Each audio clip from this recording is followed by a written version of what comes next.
Welcome to the show, Dr. Etnier. Thank you so much for having me. Oh, it's really cool to get to chat about youth sports, as there's a lot of people listening to the show who were youth athletes, but they also have kids who are athletes. Oh, that's exciting. Yeah, I'm interested to learn more about you and your listeners. Yeah, so the first time I even actually really thought about youth sports and like where I learned that most youth coaches are volunteers was it was actually a podcast with Dr. Michael Gervais, and he was interviewing somebody, and they were talking about like how damaging it could be in the car ride home and the things that parents say to their kids after a game. Yeah, well, I actually have a student who just finished her master's degree with me, and that was something that she was interested in looking at is the car ride home, but even broader than that, sort of the child's perspective of the parents' behaviors and the parents' um, awareness or lack thereof of their own behaviors, right? So really looking at the child's experience in the sports setting and the influence that parents have on that, which is mostly very positive, of course, but sometimes is more negative.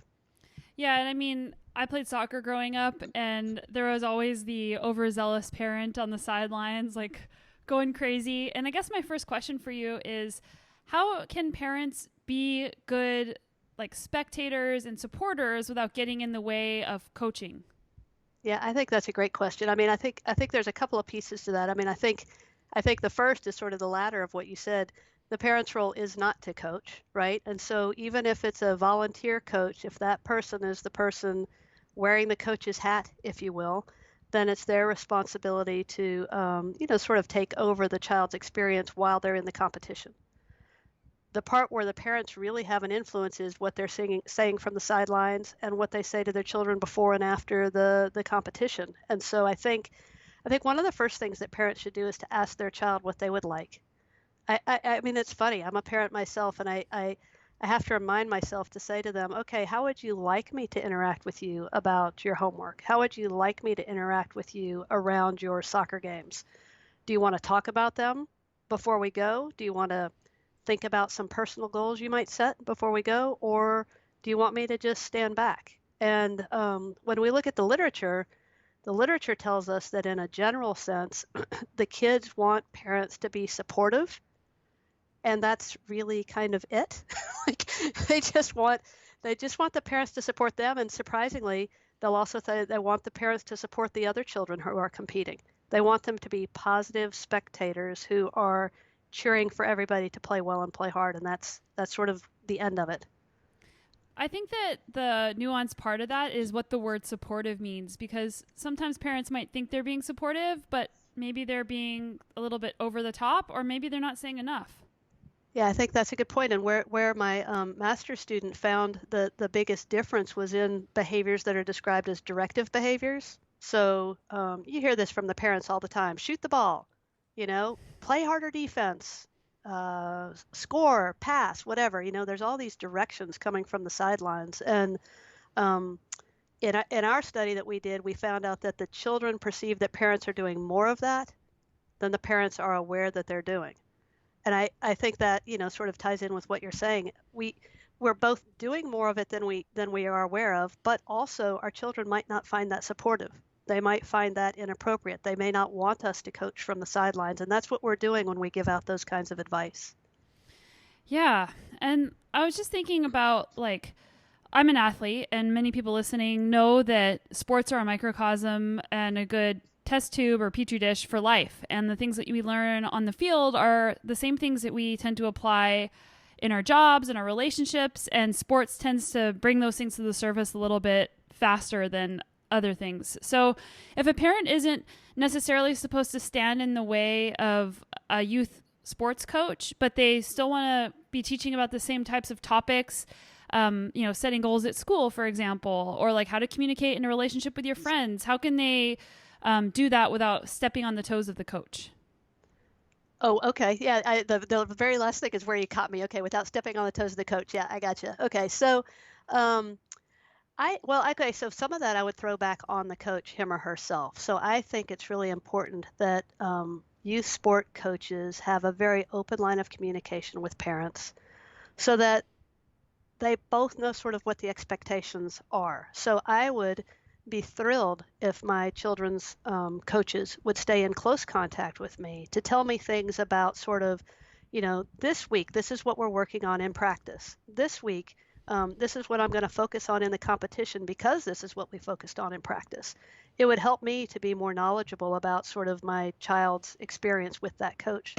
But I would also like to hear from that coach, what other things are you doing with my child? Are you introducing topics like goal setting? Are you talking about how you control your energy levels as you go into a competition? Are you talking to children about whether they should be, really pumped up or really calm and what's best for them?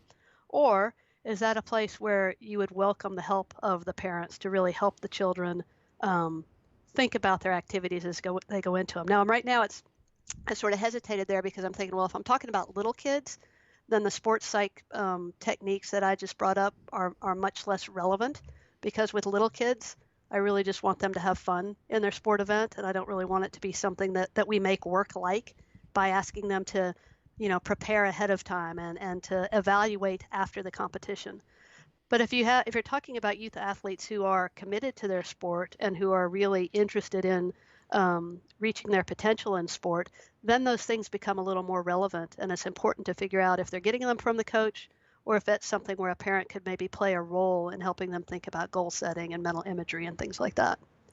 Yeah, and something that's really interesting with sports coaching in general is that probably most people think of it as technique, like technique and training and strategy, but the sports psych part of coaching is often overlooked. And many coaches, especially volunteer coaches, have never done the work themselves to even understand how to set goals or how to create a good competitive environment. So, what's a good way for people as adults to start learning these things? Yeah, that's a great question. I mean, there's a lot of resources out there, as I'm sure you're probably well aware, just books that have been written for the lay public that are focused on sports psychology techniques. I wrote a book that's called Bring Your A Game that was really specifically designed to make sports psychology techniques accessible to youth athletes. So it's really written for sort of the tweens and teenagers. That being said, if you can't find a better choice as an adult, it has all of the sports skills in it, and it's a good way to just get an introduction to a lot of these topics that we as sports psychologists know are critical to the sport experience, but a lot of people have not had exposure to. And what's interesting, I'll just add this too, the goal setting literature that exists sort of in the business world isn't really different from the goal setting literature in the sports psych world. So for your listeners, if you've had exposure to some of these techniques that we can use for performance enhancement in work or in academics, they translate very well to sport. And so goal setting, mental imagery, thinking about confidence building, the control of our energy levels as we approach different tasks, all of these things aren't only housed in sport, they're housed in any kind of a performance venue. So I want to talk about winning, losing, keeping score, and how we talk about those things, because people that listen to the show are probably familiar with Mindset by Carol Dweck, because I talk about it a lot, and talking about process over outcome and focusing on hard work and effort over just winning. But that's more difficult to talk to whenever you're talking to a kid, because the way we communicate, as in your book, you communicate differently with youth than you do with adults. So how can people talk about winning and losing and all those different things with their kids? Yeah, it's a great question, and it's something I'm glad you've already been talking about a lot with your listeners, because I think it's one of the most important conversations for us to have with coaches and parents and children.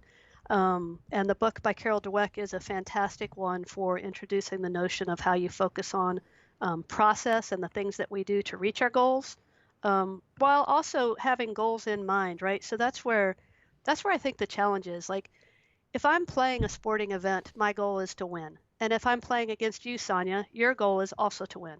We're both not going to win, right? So how do I then cope with the not likelihood, with the definite fact that if it's a one versus one or a team versus two, one team is going to win and the other team is not, right?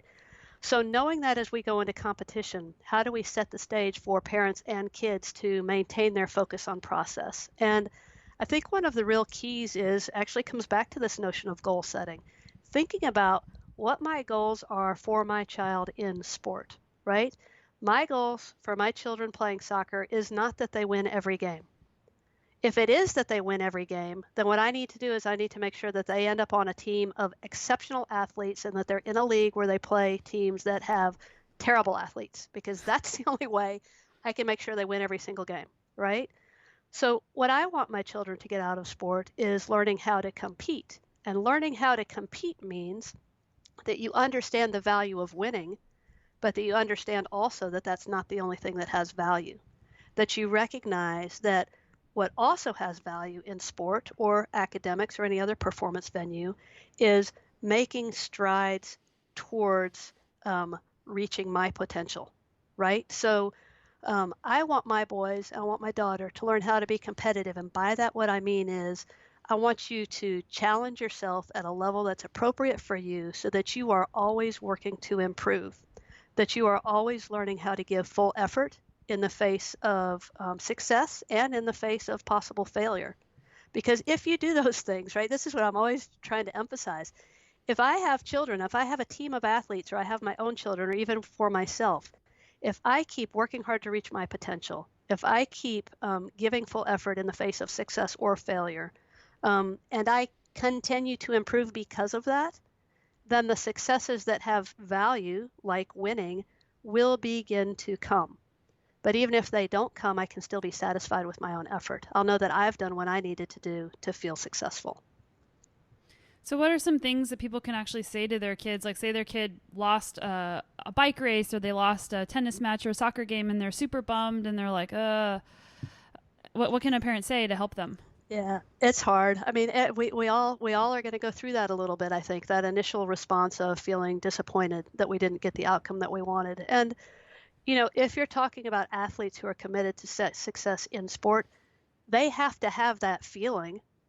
Otherwise, there's that I mean, that's part of what motivates you to continue to try hard and to continue to improve, is that you don't like that feeling, right? But at the same time, we want to make sure that we put that feeling into perspective. And so, what you can say to your child is, I think you should empathize first. I think you should say, I recognize that you're disappointed by the outcome. Um, if you're talking to your child, then I would say, would you like to talk about that now, or should we talk about it at some other time? Okay, imagine they say, I don't want to talk about it now, I just want to be upset. So maybe the next day we say, hey, you're probably still feeling a little disappointed about yesterday, but why don't we talk about it a little bit more? Like what happened? What did you observe? What did you think? And help them to focus on the process. Okay, you lost a competition, you lost a bike ride, you lost a tennis match, whatever it was. Let's think about that. Okay, what does that mean exactly? Okay, did you do the preparatory work that you needed to in advance of this competition? Did you train hard? Did you work hard? Did you get proper rest, proper sleep, all of those things? When you were in that competition, did you execute your game plan the way that you intended to? Were you able to, you know, use the skills that you've been working on in practice? And when you were faced with adversity in that competition, how did you respond? And so I'm just making up ideas of things that could be relevant, but essentially you sort of walk the athlete through thinking about, these are the pieces. You don't win because you want to win. You don't win because there's some fate that's going to make you the winner. You win if you did all of these little tiny things that put you in a position where you could be the winner. And so we try to get the athlete to really focus on the things that lead into the competition itself.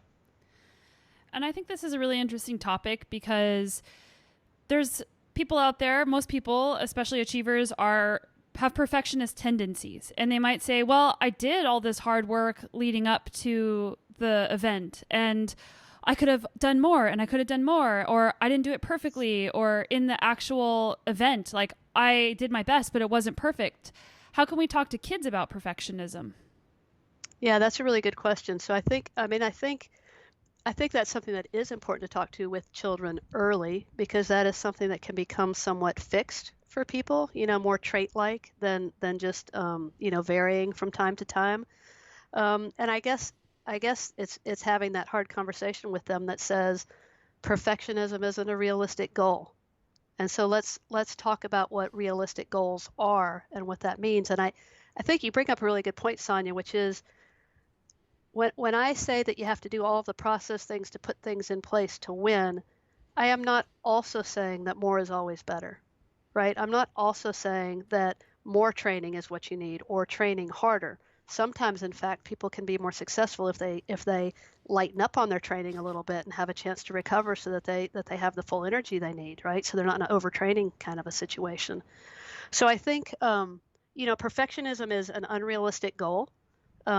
Striving to do our best is a more realistic goal. But then also sort of recognizing and having a self-awareness of what it takes to be your best. So let me just say one more thing and then I'll pause. And that is just that for people who are lucky enough to work with coaches who are really invested in their success as athletes, I think that's partly the coach's responsibility. The coach is the person that I hope has a more big picture view so can help the athlete to think, okay, I've been working really hard. I've been doing everything possible and I'm still not getting the successes that I want. I'm not getting the victories that I want. Well, then it's the coach's job to figure out, okay, then what do we need to do differently? What are we doing that's maybe it's strategic, maybe it's training regimen, maybe it's taking a break from a training regimen, maybe it's doing more if you're thinking about some endurance sports, maybe it's doing more land-based training, more strength training, speed training. There's something that you might try to adjust if you think the athlete has the potential to have those successes and there's something that's amiss in the training. And it's interesting because a lot of the questions I'm asking, adults also struggle with too. So, how can parents help their kids? You mentioned they can ask their children, like, how does this feel for you, without projecting themselves or things they've gone through as an athlete or in life onto their kids, trying to understand their kid, but they understand their kid through their own lens of their own struggles. Yeah, well, I mean that's a fair question too. We probably all have a tendency to do that in interactions, either with our own children or with other adults. But I think, just trying to really put yourself in that person's shoes, whether you're a coach talking to an athlete, adults talking to one another, or a parent talking to a child, trying to really put aside your own biases and experiences. Although those might inform how you're trying to help the person you're working with, but you really want to let them have their own voice. And I mean, Sonya, again, I think you're bringing up something that's interesting to think about. We tend not to let children have their own voice. We tend as the parents to be pretty autocratic. We're making the decisions. In fact, at an early age with sport, that's how it starts, right? Why is little Johnny playing soccer? Well, little Johnny's playing soccer because that's where his parents dropped him off, right? Like when he's at his youngest, he didn't choose to play soccer necessarily. It was convenient because his 8-year-old brother's also playing soccer, right? But his 8-year-old brother might have chosen after trying soccer and t-ball and gymnastics and flag football and whatever, right? But when you're talking about the littlest kids, they are there because we put them there. And I think as parents, I think it's really important that we just adapt as they're becoming more mature themselves. So if you're talking to an 8-year-old, that's different than how you talk to a 12-year-old. My children right now are teenagers, and so our conversations have really changed where I am not offering all the answers. Why would I want to offer all the answers? They've got things they have to figure out as they go forward, and we're trying to teach them to be more independent. And so part of that is by not, I hope I'm answering your question, Sonya, but part of that is by not sort of putting on them our baggage, but rather being there as an attentive listener who wants to hear about their experience. And then we don't give them the answers, but we help them to figure out for themselves what the best next steps might be. I think that's great. And I have a 6-month-old baby, so I'm really interested in the nature versus nurture and like how I can like stay out of the way enough so that he can, become his own person, but supportive enough that I can give him tools that are going to help him. But I want to talk about early specialization. That was in your book. I've had David Epstein on the show talking about his book Range, and many people think, oh, I just need my 10,000 hours, or I need to start my kids. Like I live in Canada, and people start their kids in hockey at a really, really young age because they think they need to. Otherwise, the kid's never going to make it. What are your thoughts on early specialization? Yeah, I think most of the evidence speaks against it. And so when you look at countries that use early specialization as a way to raise Olympic and world champions, you find out that they don't have any greater success than countries that don't use those same methods. You also, I think looking at Norway is really insightful because in Norway, their youth sport at the country level, they have a national law that says that youth sport is essentially not competitive until you're 13. So prior to 13, there is no scorekeeping. Prior to 13, and they have sort of the rights of the children, what the children's rights are in sport, and those include that they have the right to choose a lot of different sports. They don't have to specialize early. And Norway, if you know anything about the winter sports, they win a substantially larger percentage of the medals than they should based on the size of their country. So I think that Norway's doing a lot of things right, and I think encouraging athletes to try multiple sports when they're young is smart for a lot of reasons. One of the primary reasons is sort of what I said just a second ago, which is I might drop little Johnny off at soccer, but little Johnny might not like soccer. And if I never give him a chance to play hockey or to play lacrosse or to play flag football or to do gymnastics, how in the world would I expect him to find a sport that he's going to love enough to commit to at a level that would give him a chance to play at a high level, right? So people who are specializing early, it's because they expect that they're going to play at an elite level. But if I choose the wrong sport, I don't even know how big the child's going to be. I don't even know what their physique's going to look like. I might say, I want you to be a professional football player, and then the poor child only ends up being like 5'10" and 180 pounds. Professional football is not in the cards.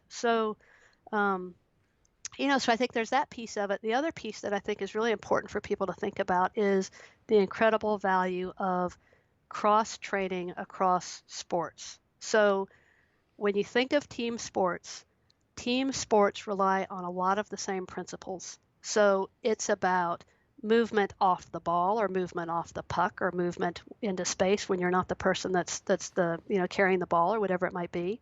It's about space, it's about time, it's about tactics where you're trying to get open, it's about feinting, faking, having moves, those kinds of things. And the translation between basketball, lacrosse, field hockey, soccer, those sports have so much in common that children can benefit tactically, cognitively from being exposed to multiple sports.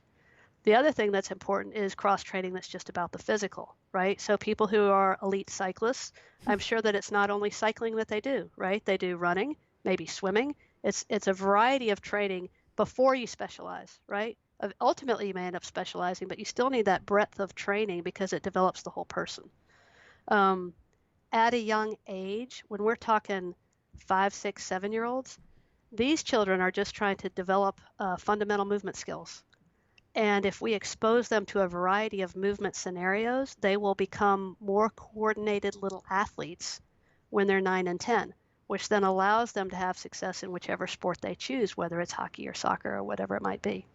And then the last thing I'll just say is the risk of overtraining and burnout. For kids who specialize early, that's a real concern. And so there are a lot of children who specialize early and they end up leaving the sport at a fairly early age and don't come back to it.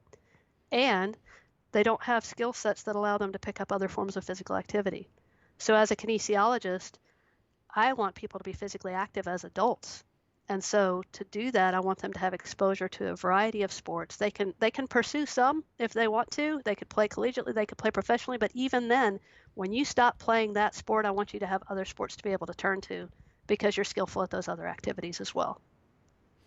I think that that's such a good point. And even for adults, like there's a lot of people who listen to this that are cyclists and they are afraid. And sometimes I fall into this category. I'm afraid to walk away from the bike and go do a different sport.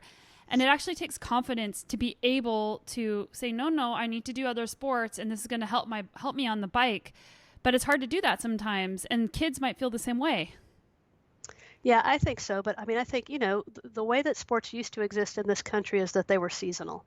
So, it used to be that football was played in the fall, and then I'm just doing the main sports. Basketball was played in the winter, and baseball and softball were played in the spring. Right? Now you add soccer in there, you add tennis in there, you got all these different sports, volleyball, you got all these different sports, but they used to each have their own season. And so you would have kids in high school who played 3 different sports, who maybe lettered in 3 different sports. And that can still happen in the school setting, but in the clubs, that's not how it's working. So in the club the way that sports exist in the club programs in the United States is that they're almost all year round. So if you're playing soccer and you're playing club soccer, you're on a team that has 10 or 12 weeks in the fall and 10 or 12 weeks in the spring. And then usually you also play in the wintertime. You might move to indoor soccer, but you also play for the 2 months in the wintertime. And then often you also go to summer camps in the summer. And so you play 2 or 3 weeks in the summer. And so children aren't taking any kind of breaks from those sports. And that's part of why they, ultimately burn out on them. But the same is true for adults. And if you've done it before, Sonya, you've probably recognized the benefits of taking a break from your sport and doing something different. Now, not so different that you detrain completely, right? But just different enough so it's a break. So, a road cyclist who spends some time on a mountain bike, that's just different. It's different scenery. I mean, but you're not losing any fitness, and you're getting a break from sort of the routine that can maybe get old sometimes. If you're a cyclist and you could swim for a while, if you're a cyclist and you could jog for a while, or even play adult league soccer, do something really crazy, and just get out there and run around in different movement patterns. But then when you come back to your bike, my guess is that you're re-energized and you're more committed than ever. So true. Let's talk about fun. In your book, you said that kids drop out, 40% of kids drop out because it's not fun. There's lots of things that can take fun out of the game. You mentioned Norway not keeping score. I think you said it was Norway until age 13. Yep. We kind of alluded to the pressure of being a kid that's doing early specialization. What are some other ways that fun gets taken out of the game, and how can we make sure that it stays fun? Because doing hard work isn't always fun. Yeah. A coaching colleague of mine just shared this with me the other day, so I can't take credit for it, but I absolutely love it. 4 L's to help you remember ways you can take the fun out of sport. Okay, the 4 L's. The first one, lectures. So there are a lot of coaches who like to hear themselves talk. They bring in a group of 10-year-olds and they talk to them for 10, 15 minutes, right? Our rule of thumb from a coaching education point of view, you got 60 seconds. I'll give you 2 minutes if it's a complex activity you want to have them do. But if you're taking 5, 10, 15 minutes to tell the athletes what you'd like to see happen, you've lost them, all right? And you've taken the fun out of it. The second L is lapse. Don't ever use physical activity as a form of punishment, please. Don't have them run laps because you don't think they're listening. Don't have them run laps because they're not attending to your activity. If they're not attending to your activity, you're the one who should be running, because you've designed an activity that is so boring that children who came out here to have fun can't even participate, right? So self-reflect. If it looks like they're not engaged in your activity, change the activity. If you're unwilling to change the activity, then you're going to take the fun out of the game for them. And if you punish them for not paying attention to a boring game by making them run laps, then you're taking the fun out of being there completely. The third one is lines. Okay, and maybe this doesn't make sense when you think of it relative to cycling, but when you think of it relative, I've seen people use lines of 10 kids for golf putting. Why would you put 10 kids in a line to take turns putting one at a time? Right? Like, that is so not fun. We're on a putting green. Everybody can putt at the same time. It's insane. But I drive by soccer fields and you got 10 people in line taking a shot one at a time, right? The last one, which is the one that makes me laugh, is the L for elimination. So elimination, if you will, right? So don't use activities that eliminate players.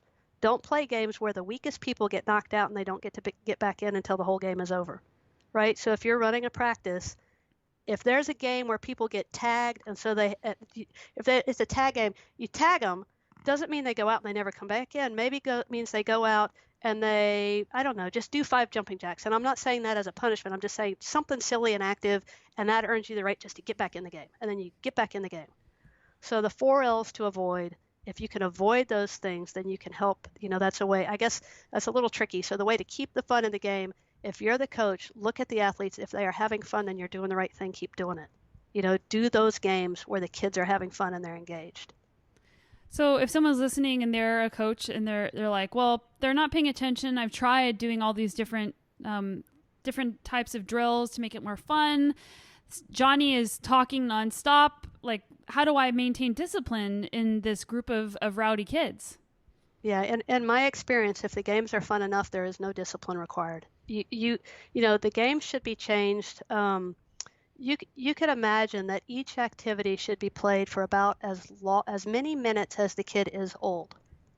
So if you're working with 5-year-olds, 5 minutes of activity is enough. You move on to something else. If you're working with 10-year-olds, 10 minutes is enough. If you're working with 15-year-olds, 15 minutes is about enough. And then you need to change something. You could change a rule to make it more challenging. You could switch up the teams, for some variety.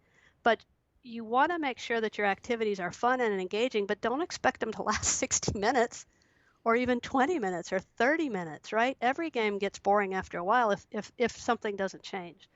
So the best coaches in the world, if you see them, or the best coaches in your recreation league, are the ones where they run a practice and there is no discipline required. The activities are changing over quickly. The activities teach the kids the game. So the coach isn't trying to teach. He or she is trying to set up activities that themselves teach the game. And the children leave the practice and they tell their parents what fun they had and that they can't wait to come back. And when do they get to come back again? Yeah, so it seems like a lot of kids will play sports. Maybe they'll play until the end of high school. And if they don't move on to playing college level, they'll just quit. Or even athletes that play college level, they're like, well, especially if it's a team sport, well, there's nowhere for me to go. I'm not going to go play pro. So they just quit completely. And I can't tell you how many adults I've talked to who later in life, they actually find an individual sport like cycling. But why do people quit playing whenever they love the game so much? Yeah, well, I mean, I think you're hitting on it right in exactly what you said. So if the love of the game that you just mentioned changes into I'm doing it because I'm on a college scholarship, or I'm doing it because I have hopes of playing professionally, well, then when the scholarship is gone or the hopes for playing professionally dissipate, then why am I playing?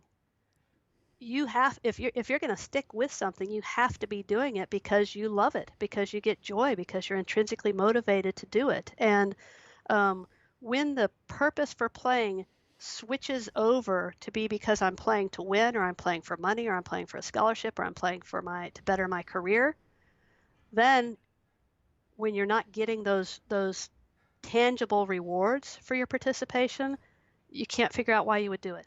You can't figure out why you would play. Um, I'll tell you just a really quick story. So this was told to me. It's just a metaphor to try to make this point, and I'll tell it really quick. So I won't add all the stuff that makes it more exciting. But so imagine that there's this man. He lives in this beautiful house. It has beautiful windows. Right next to him is an empty baseball lot. Kids come over to play baseball every Saturday. Well, the kids start getting bigger and stronger. Well, eventually a kid puts a baseball through the man's beautiful windows. Well, the man's not going to ask the kids to pay for the window, but he's still like, man, that's like $150 I got to pay to fix that. So he figures it out. What am I going to do to get those kids to quit playing baseball in that lot so they don't break my windows? Well, he says to them, if you come next Saturday, I'll give you $1 each. He says that again the next week. You come next Saturday, I'll give you $1 each. Does it 3 times. He's out, whatever, $60, right? When he stops paying them the money, the kids don't come anymore. It's the perfect analogy because he switched for them their reason for playing. They weren't playing for fun anymore. They were playing for the dollar. If I'm not going to get the dollar, then why should I play?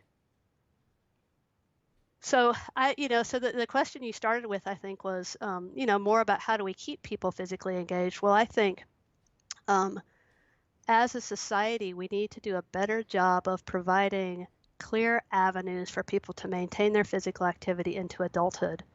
And as a society, we need to keep physical education in the schools with the purpose not of teaching them to be athletes, but of teaching them to be lifelong physical activity participants. So physical education in the schools, I mean, as you know, a lot of schools, they've done a great job of incorporating things like mountain biking and cycling and running and yoga and aerobic dance and activities that you can continue into adulthood and are irrespective of a sport career. And so I think, it ties into your specialization question too, but the more breadth of exposure we give people, the more that even if they do choose to go one direction in college sports and their career ends, but, oh yeah, I used to love tennis and let me get back to that, so we give them some breadth.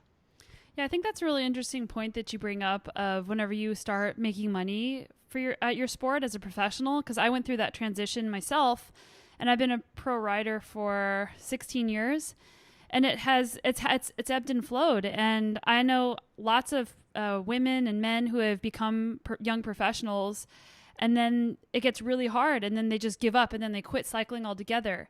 So maintaining that perspective, and even if you're not doing it for the money, like people take themselves very, very seriously because we put in a lot of work into what we do. And making sure that you're going back to the very beginning of what we talked to in this podcast, focusing on getting better every day instead of focusing on being the best compared to everybody else, is so, so important. And it's really easy to lose focus whenever there's shiny things, and like you get like more Instagram followers, or you get like money, or you get like on the front page of a magazine, and like not letting that extrinsic or external validation be what drives you, and learning to have a healthy relationship with that. Yeah, I think that's a great comment. I mean, that sense of intrinsic joy that you get um, from being better today than you were yesterday, right? From improving, from making some goal, but the goals, if I was an elite cyclist, I hope that I would set my goals as sort of more training goals than competition goals. I mean, the training goals are designed maybe to get the competition goals, but I have to have joy in the training. If there's no joy in the training, then like you said, when the competitions are no longer relevant, then you just stop. But boy, I could still find joy in training. I mean, cycling is one of the most enjoyable activities there is. You can go all over the whole world on a bike. There's so many things that you can do and so much you can see from a bicycle. So it saddens me actually to hear about or to think about elite cyclists then not finding joy on a bike anymore. That's just like, oh, that's so sad to think about. And it's been really interesting. I'm kind of off topic now, but with the whole COVID-19 pandemic this year, there hasn't been very many events. And a lot of people that rely on the race or the event for that external validation, like I've done this, I'm still like good, they don't have that anymore to rely on. So it'll be interesting to see kind of what happens next year or whenever competition comes back.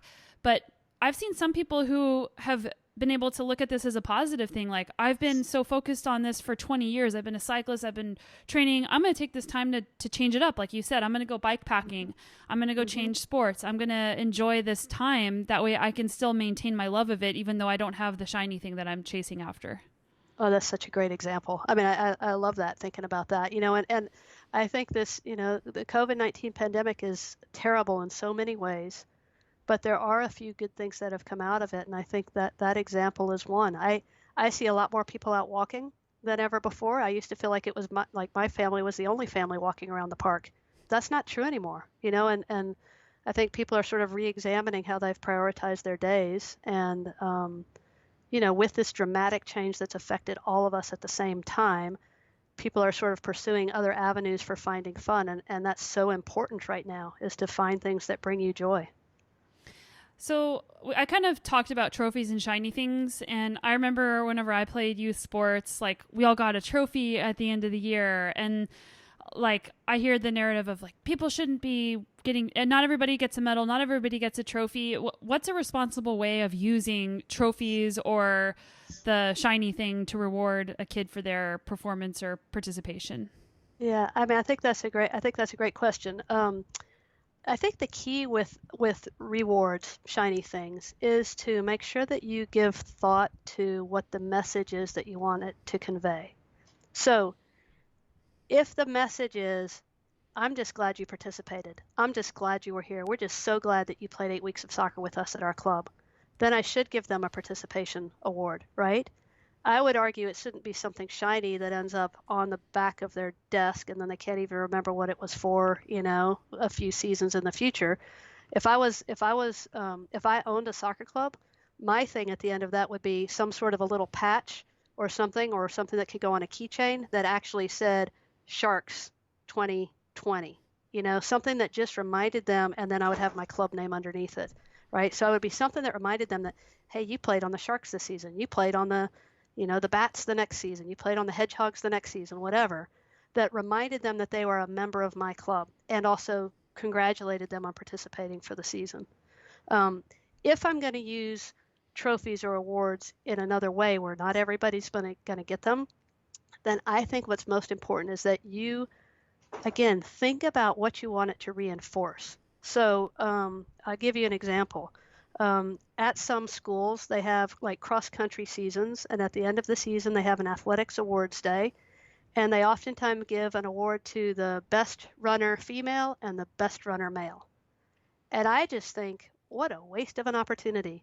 The best runner female and the best runner in the males already knows that they're the fastest. They've won the meets, they've won the events, and I'm not reinforcing anything for them. And I'm not reinforcing anything for anybody else because the other runners aren't going to be the best, right? Like next season, assuming they sort of stay where they are, they're not going to be the best, but they could be the best if they worked harder.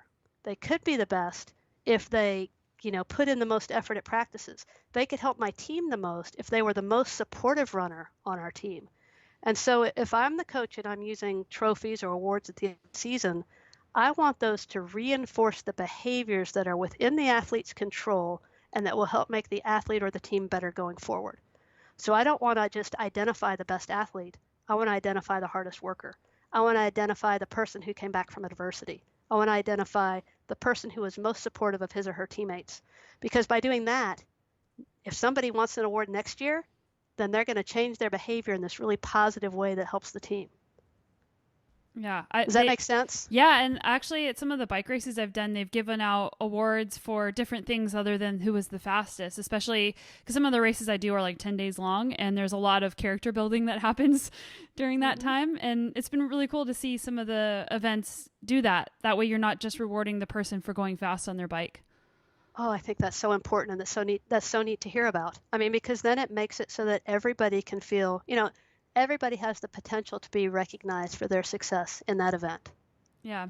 So I'm going to change subjects, and this is a big topic, which is why I left a bunch of time for it. Gender construct in sports. In your book, you've talked about a number of things.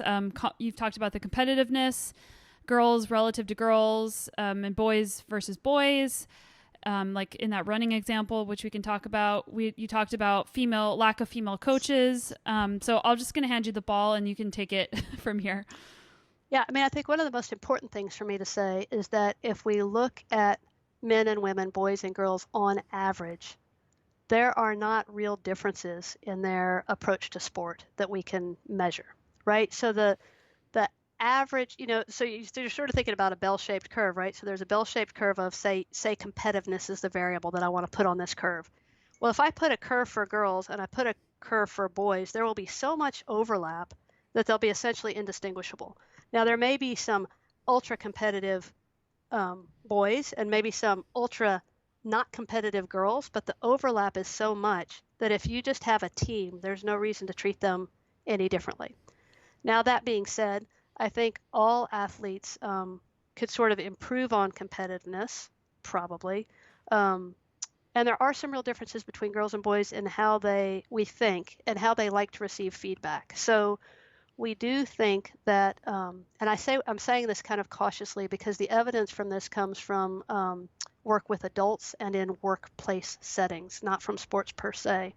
But if that evidence translates, then it would tell us that young women, if you're going to give them critical feedback, would much prefer and be more motivated if you pull them aside and give it to them privately.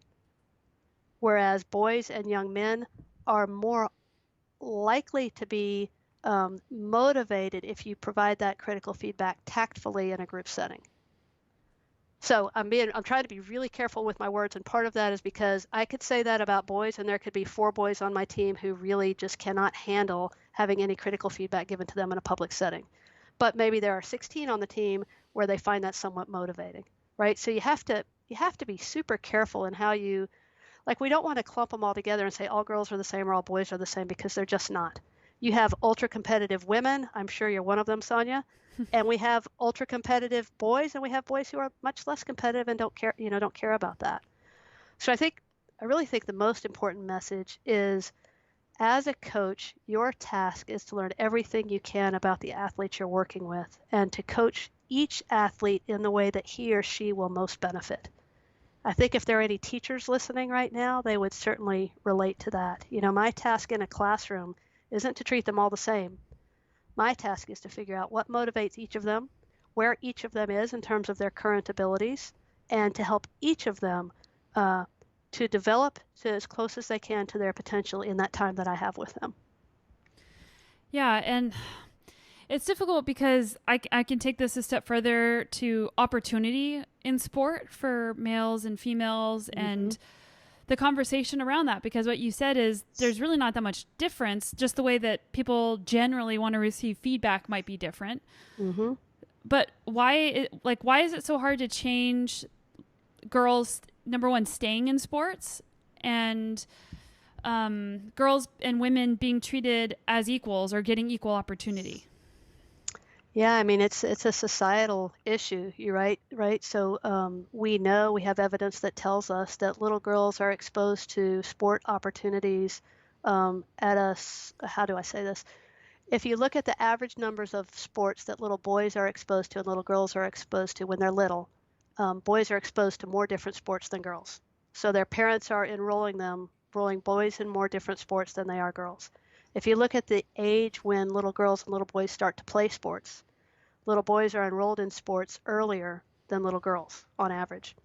If you look at the development of motor skills in girls, unfortunately, there is some evidence that suggests that little girls are developing their motor skills more slowly than the little boys. Now, that's probably happening because mom or dad isn't playing with the little girls as much as mom or dad is playing with the little boys when they're really little at home, right? So, um, you know, who has their child outside and is playing catch with them when they're, I mean, for me, we had our kids, we had tennis balls hanging off of our carport, and I have videotape of them when they're 18 months old trying to hold rackets and walk and trying to whack balls and praying they don't whack each other, but boys and girls. We played silly games that we called like kick and catch in the backyard, where I was kicking balls, lobbing them at first, kicking them higher as they got better, more skilled. But I've been throwing balls, rolling balls, tossing balls, playing with balls with my sons and my daughter since they could walk, literally. But what that means then is that when my children go to their physical education class, they're more skillful. And so what that means then is that they get more opportunities in their physical education class. And so if you if you aren't doing that in the same amount with the little girls as the little boys, then when the little girls get to school, they're not going to be as coordinated. They're not going to look as athletic, and they're going to get fewer opportunities. And when they have an opportunity to play sports, when they're co-ed especially, if they haven't had as much exposure as the boys, they're not going to look as good. They're not going to feel as good about it or about themselves. So it really, I mean, it's such a big picture question, Sonya, but I'm hoping that there are some parents listening who have young kids, and I would just so strongly encourage you, if your child being physically active as an adult is important to you, then you should be interacting with them physically right now. When they're 18 months, when they're 2, when they're 3, you should be playing with them physically and letting them play physically so that they develop their motor coordination, so that when you enroll them in formal sport, they are able to adapt and to experience success in those situations. And so then the little girls, if they do that, will hopefully stick with physical activity longer. Yeah, that's interesting. I didn't realize that potentially little girls don't get played with in the same way that little boys get played with, because it just depends on your parents, I guess. That's But right. I think one of the bigger problems is that many adults, especially North America, are not active as adults, period. So that their kids aren't going to learn to be active because the parents aren't active. Yeah, it's a vicious cycle. It really is. And and then some of that I think goes back to, I mean, again, I think it's a societal issue. Um, where I live in Greensboro, North Carolina, it's a wonderful place. I love Greensboro very much, but we are not big enough to support a women's adult soccer league. So for me, when I moved here, still wanting to play soccer even in my 40s, I wanted to play adult women's soccer, and that option was not available to me in my community. So my choice was to play co-ed soccer, which was defined as a team has to have at least one woman, which is what most of them did. They had 10 men and one woman. So you could play as an adult. I'm a tiny little person. I'm like 5'2". My choice was to either play with men or to not play because soccer doesn't exist for women in my community.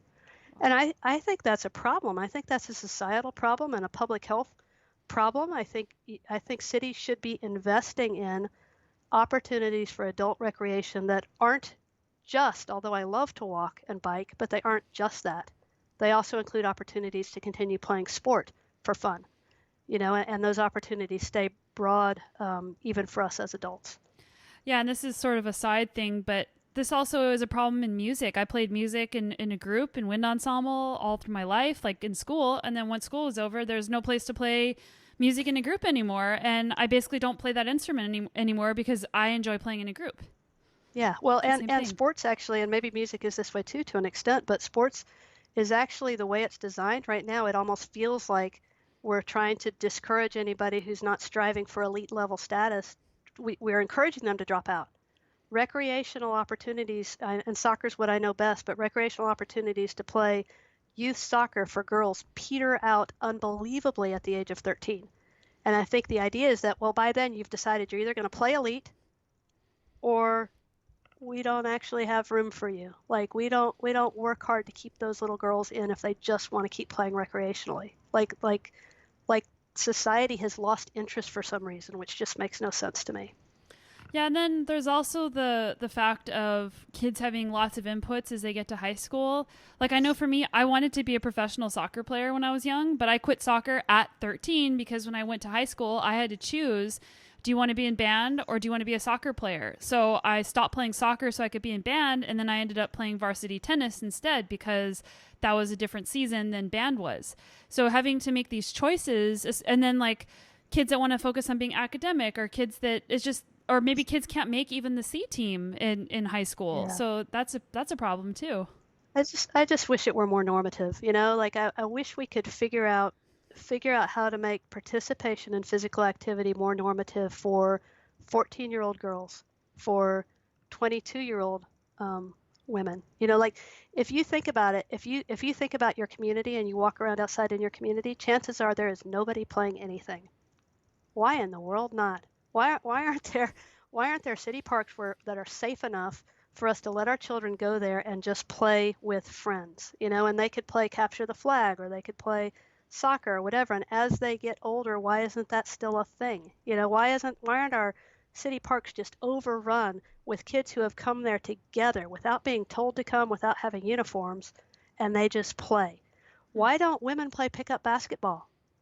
Right? You might see men playing pickup basketball, but there are very few places in this country where you will see women playing pickup basketball. They've just come together to play for fun.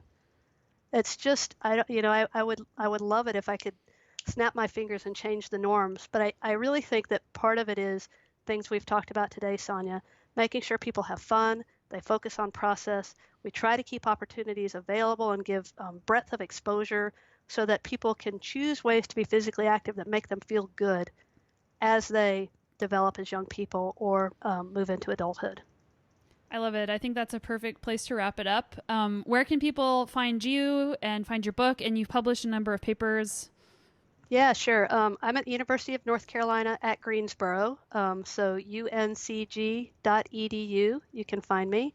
And my books are available on Amazon. I wrote the book I mentioned earlier, Bring Your A Game, which is for youth athletes. And then I just recently published a book called Coaching for the Love of the Game, which is written for volunteer coaches in any sport. So yeah, thank you so much for having me. What fun. I really appreciate the chance.